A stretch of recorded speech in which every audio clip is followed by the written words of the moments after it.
Paulo anunciou na noite desta segunda-feira que renovou o contrato do zagueiro Arboleda. O novo vínculo vai até o fim de 2027. O equatoriano tinha acordo que vencia em dezembro e há meses negociava essa extensão. O jogador que chegou ao clube em 2017 completará 10 anos no São Paulo se cumprir esse novo contrato.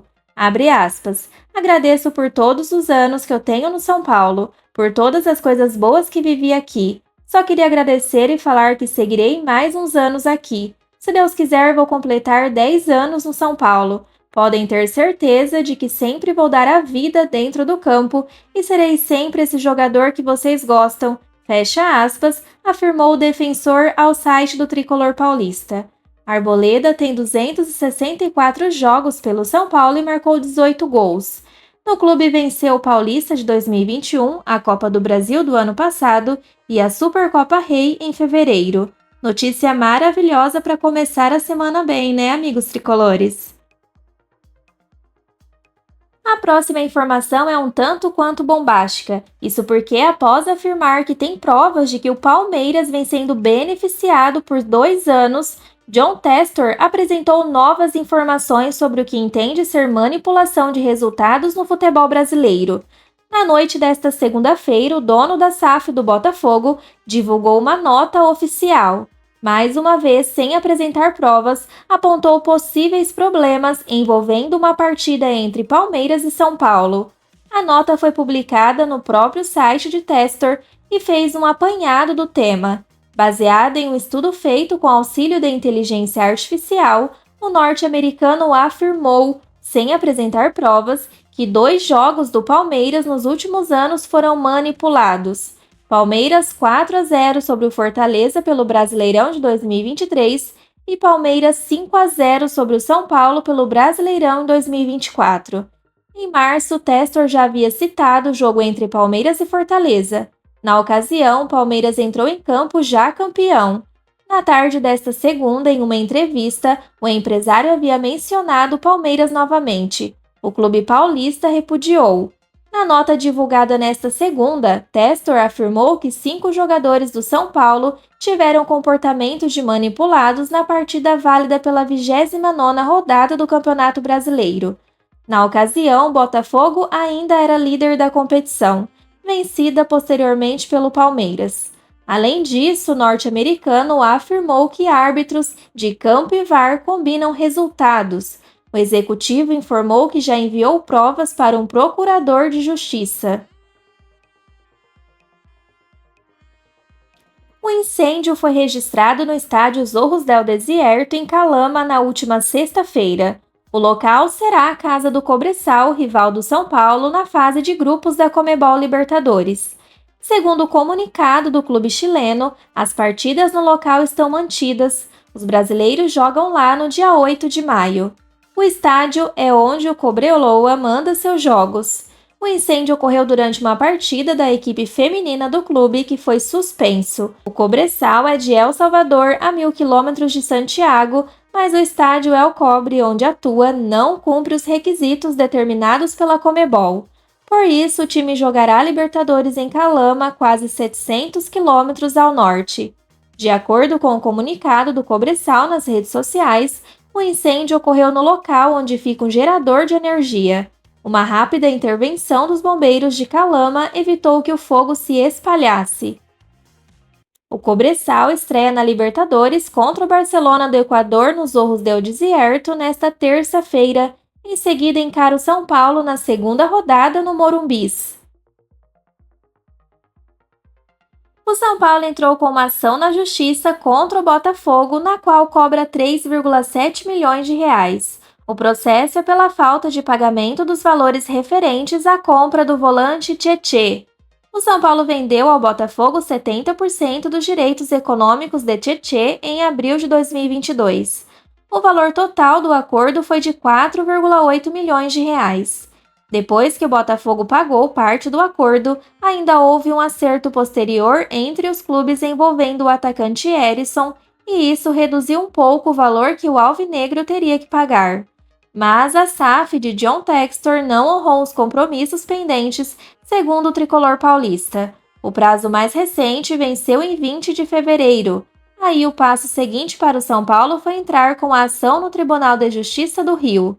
O Botafogo ainda não foi notificado, mas o clube enviou uma nota ao UOL dizendo o seguinte, abre aspas, a justiça é um caminho usual para conciliar divergências existentes entre partes em um acordo.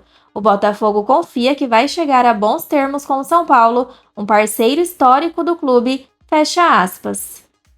O cronograma inicial do pagamento por Tietê seria o seguinte: 2,2 milhões até 25 de agosto de 2022, 1,3 milhão até 25 de abril de 2023 e o mesmo valor até 25 de setembro do mesmo ano.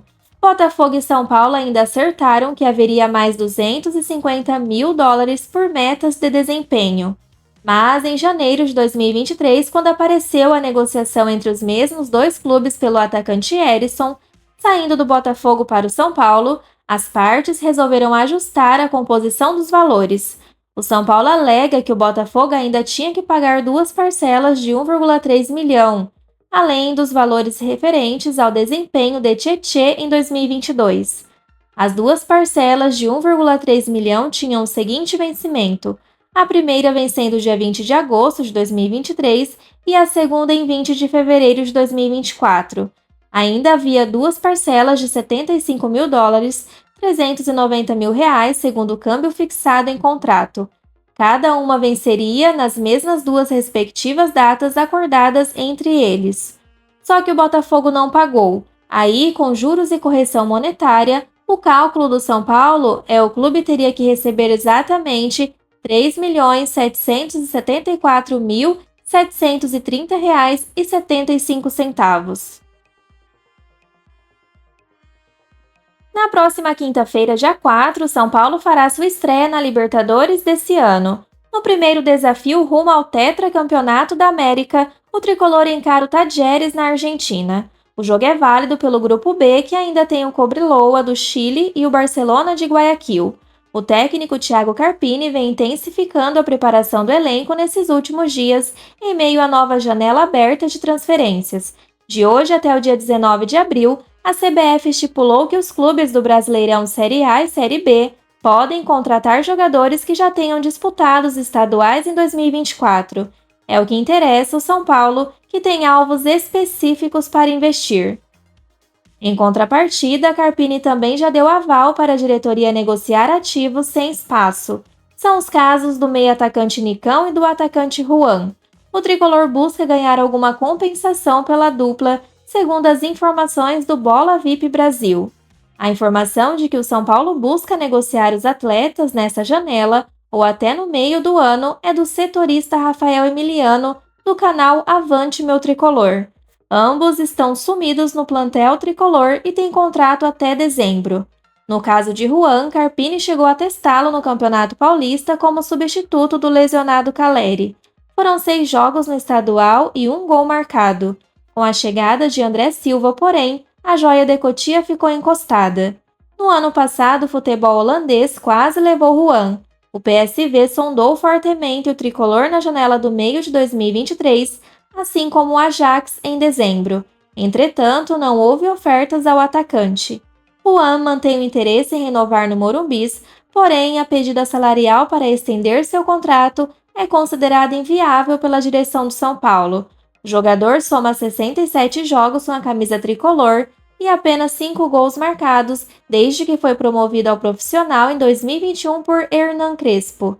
Por sua vez, Nicão também não terá seu contrato renovado no CT da Barra Funda e teve sondagens do próprio Atlético Paranaense, onde fez história, e do Botafogo. A diretoria tricolor crê que pode negociá-lo em definitivo nesta janela de abril. Outra alternativa pensada pelo departamento de futebol é oferecer o ex-camisa 10 como moeda de troca por um lateral esquerdo. A posição é prioridade no tricolor, já que o Wellington também deve sair. Ao contrário de Juan, o meio-atacante de 31 anos não é visto como potencial para o mercado externo. A intenção de negociar ambos os atletas já foi repassada por Carpini ao coordenador técnico Muricy Ramalho e o diretor Carlos Belmonte.